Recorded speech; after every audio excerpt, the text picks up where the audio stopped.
Assalamualaikum warahmatullahi wabarakatuh. Kami dari kelompok 1 ingin mempresentasikan hasil makalah kami yang berjudul Analisis dan Perancangan Sistem Informasi Berbasis Website Apotik Sentral. Dengan saya sendiri, Muhammad Helmi Faiz dengan NIM 122000371. Saya Farizal Usman dengan NIM 122000824. Saya Latifani Hafos dengan NIM 122000491. Dan saya Katrin Viola Jessica dengan NIM 122000702. Latar belakang, sistem informasi di era sekarang semakin berkembang. Salah satunya dalam bidang usaha. Banyak pengusaha yang mulai menerapkan sistem informasi dalam usahanya. Information system dapat diartikan sebagai bagian dari sistem organisasi yang merupakan gabungan antara pengguna dan sumber daya tersedia seperti teknologi dan media pengendalian informasi dengan maksud untuk mendapatkan jalur komunikasi, memproses tipe transaksi, menyampaikan sinyal kepada tingkatan manajemen sebagai dasar informasi dalam pengambilan keputusan.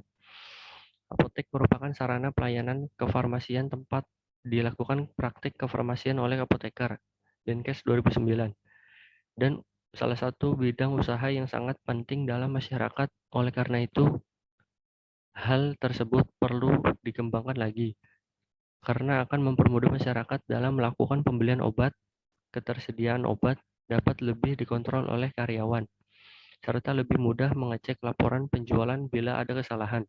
Oleh karena itu, Apotek Sentral menyediakan sistem informasi berbasis website untuk membantu masyarakat agar lebih mudah membeli obat dan vitamin yang diperlukan tanpa harus mengantri ramai-ramai di apotek. Pada website Apotek Sentral tersebut laman transaksi yang berfungsi untuk melihat obat apa saja yang kita beli beserta harga dan waktu pengirimannya. Selanjutnya ada permasalahan. Permasalahan berdasarkan latar belakang di atas dapat disimpulkan. Permasalahan yang kita hadapi adalah pembelian obat masih kurang efektif bila dilakukan secara manual. Bahayanya virus COVID-19 yang membuat masyarakat diminta untuk melakukan pemberlakuan pembatasan kegiatan masyarakat atau PPKM. Yang kedua ada deskripsi produk atau service. Menciptakan sistem informasi berbasis website yang berfungsi untuk penjualan dan pembelian obat secara online. Yang ketiga, ada keuntungan yang diharapkan. Berdasarkan penelitian di atas, diharapkan pembuatan website tersebut dapat mempermudah masyarakat dalam membeli obat kapanpun dan dimanapun. Analisa sistem berjalan. Pengguna yang baru menggunakan website Apotek Sentral akan diminta untuk daftar terlebih dahulu dengan memasukkan email, password, dan username. Setelah itu, pengguna baru bisa melakukan login ke halaman website tersebut. Setelah login, pengguna menuju ke menu obat untuk melakukan pencarian. Bila pengguna kesulitan dalam mencari obat yang dibutuhkan, pengguna bisa menggunakan kolom search yang disediakan untuk memudahkan pencarian.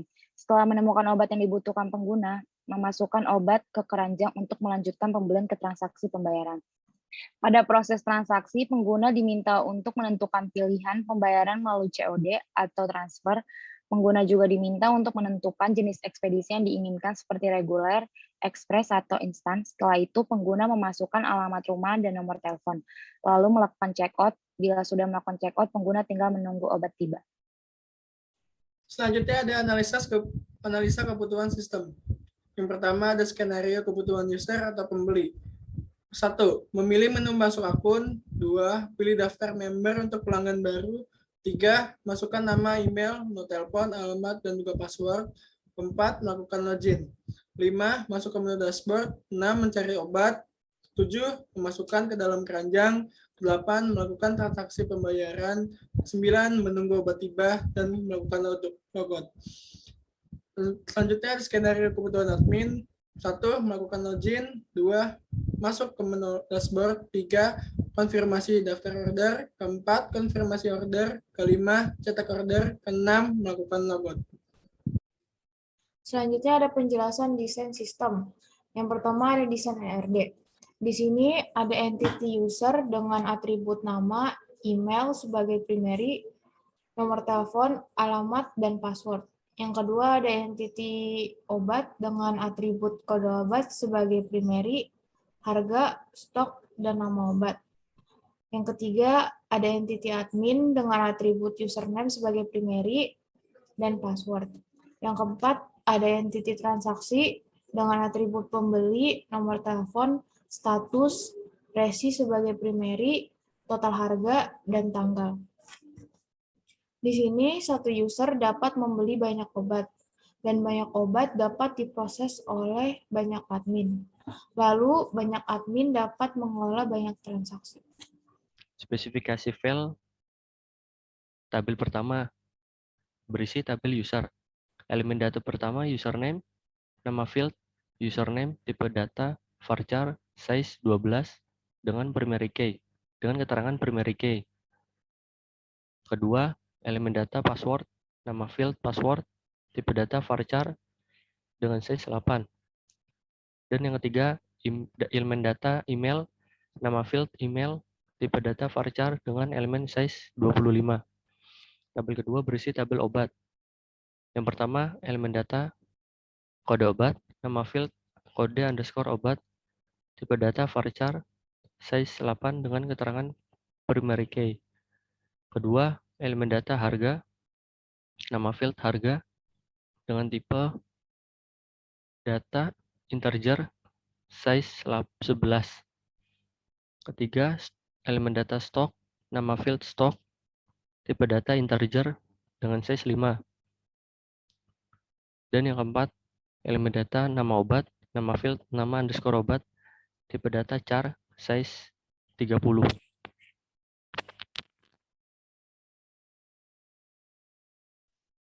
Tabel ketiga, spesifikasi file tabel admin. Yang pertama, elemen data username, nama field username, tipe varchar, size 12, keterangannya primary key.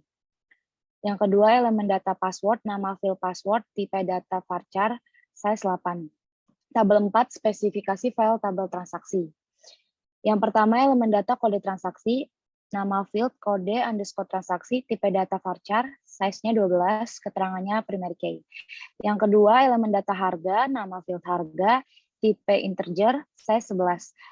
Dan yang ketiga, elemen data tanggal transaksi, nama field tanggal underscore transaksi, tipe datetime, size 10. Yang keempat, elemen data jumlah transaksi, nama field jumlah underscore transaksi, tipe integer, size 5.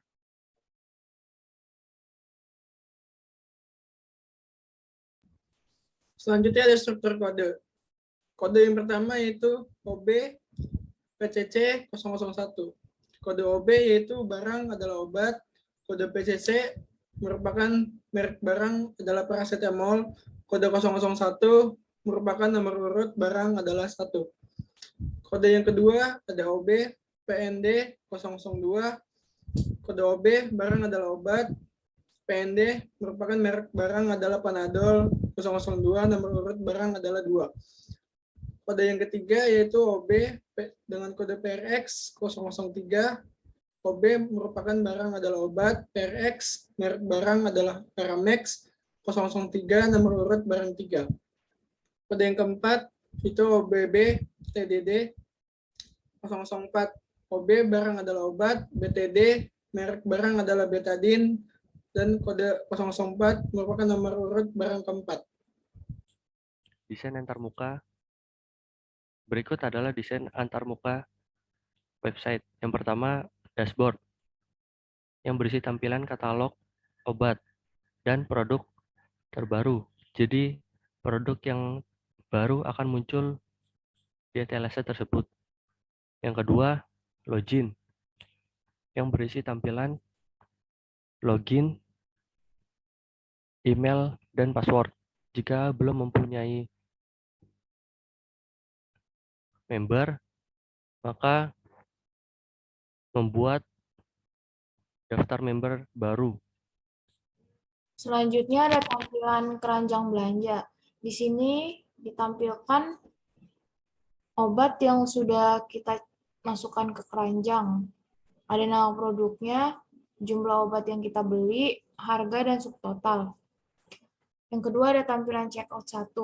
Di tampilan checkout 1 ini ya, kita diminta untuk memasukkan nama pelanggan, email, dan nomor telepon.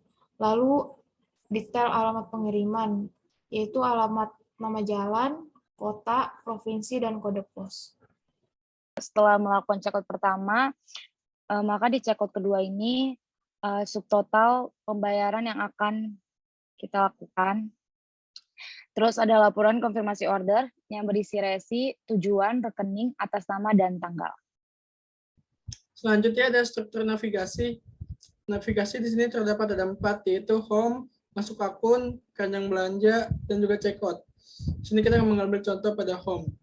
Home terdapat katalog, dan di dalam katalog kita terdapat detail obat dan juga add to cart. Setelah kita add to cart, kita bisa menambahkan belanja dan juga melakukan checkout. Sebelum melakukan checkout, diminta untuk masuk akun terlebih dahulu, dan setelah masuk akun, kembali lagi untuk checkout, dan checkout telah selesai. Berikut tampilan program dari login pelanggan. Pertama ada pelanggan baru daftar member. Jika belum mempunyai akun, bisa melakukan pendaftaran terlebih dahulu. Dan tampilan login pelanggan. Jika sudah memiliki akun, bisa langsung memasukkan email dan password. Lalu klik login. Selanjutnya ada penjelasan black box testing, pengujian halaman login. Yang pertama ada pengujian email dan password tidak diisi. Kemudian klik tombol login. Case-nya email kosong, password kosong. Hasilnya sistem akan menolak akses pengguna dan menampilkan email atau password tidak sesuai. Yang kedua ada pengujian mengetikkan email dan password tidak diisi. Kemudian klik login. Case-nya email Jessica Catherine 0802, password kosong. Hasilnya sistem akan menolak akses pengguna dan menampilkan email atau password tidak sesuai. Yang ketiga, pengujian email tidak diisi dan password diisi. Kemudian klik tombol login. Email kosong, password 12345, hasilnya sistem akan menolak akses pengguna dan menampilkan email atau password tidak sesuai. Yang keempat, mengetikkan email dan password dengan data yang benar, kemudian klik login. Dengan case email Jessica Catherine 0802, password 12345. Hasilnya sistem akan menerima akses login dan langsung menampilkan menu utama. Pengujian halaman daftar tabel. Pengujian yang pertama mengisi nama pelanggan, email, dan nomor HP. Lalu klik tombol daftar. Test case-nya nama pelanggan Catherine, email catherineviola@gmail.com, nomor HP 0812 bla bla bla bla. Hasilnya sistem akan menolak dan menampilkan alamat tidak boleh kosong. Pengujian yang kedua mengisi nama pelanggan, email, nomor HP, dan alamat lalu klik tombol daftar. Test case-nya nama pelanggan Catherine, email catherineviola@gmail.com, nomor HP 0812 bla bla bla bla. Alamat Jalan Bangunan Barat. Hasil yang diharapkan, sistem akan menolak dan menampilkan paspor tidak boleh kosong. Pengujian yang ketiga mengisi nama pelanggan, email, nomor HP, alamat, dan paspor, lalu klik tombol daftar. Nama pelanggan Catherine, email catherineviola@gmail.com, nomor HP 0812 bla bla bla bla, alamat Jalan Bangunan Barat, password 12345. Hasilnya sistem akan menerima akses pengguna dan langsung menampilkan menu utama. Selanjutnya pengujian halaman checkout. Pada pengujian yang pertama, hendak mengisi semua field, lalu klik lanjut tahap 3. Dengan test case, nama pelanggan kosong, email kosong, nomor telepon kosong, alamat kosong, kota kosong, provinsi kosong, kode pos kosong. Hasil yang diharapkan, sistem tidak merespon data dan akan kembali ke detail pemesanan. Pada pengujian kedua, mengisi semua field, lalu klik lanjut tahap 3.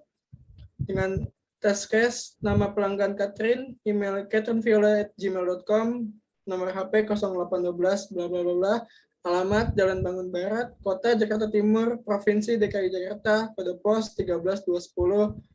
Maka hasil yang diharapkan, sistem akan menyimpan data lalu menuju ke tahap selanjutnya. Selanjutnya ada penjelasan pemeliharaan sistem. Pemeliharaan sistem adalah suatu kombinasi dari berbagai tindakan yang dilakukan untuk menjaga suatu sistem dalam suatu kondisi yang bisa diterima. Pada bulan April 1970 didefinisikan sebuah istilah untuk teknologi pemeliharaan yang mencakup pengertian yang lebih luas daripada pengertian pemeliharaan di atas. Istilah ini adalah teroteknologi. Sistem perlu dipelihara karena beberapa hal, yaitu yang pertama, sistem memiliki kesalahan yang dulu belum terdeteksi, sehingga kesalahan-kesalahan sistem perlu diperbaiki. Yang kedua, sistem mengalami perubahan-perubahan karena permintaan baru dari pemakai sistem. Yang ketiga, sistem mengalami perubahan karena perubahan lingkungan luar. Yang keempat, sistem terinfeksi. Yang kelima, sistem berkas korup. Tujuan dari pemeliharaan sistem adalah yang pertama untuk memperpanjang usia kegunaan aset dari sistem tersebut. Hal ini terutama penting di negara berkembang karena kurangnya sumber daya modal untuk penggantian. Di negara-negara maju kadang-kadang lebih menguntungkan untuk mengganti daripada memelihara. Yang kedua, menjamin ketersediaan optimum peralatan. Yang ketiga, menjamin kesiapan operasional dari seluruh peralatan yang diperlukan dalam keadaan darurat setiap waktu. Yang keempat, untuk menjamin keselamatan orang yang menggunakan sarana tersebut.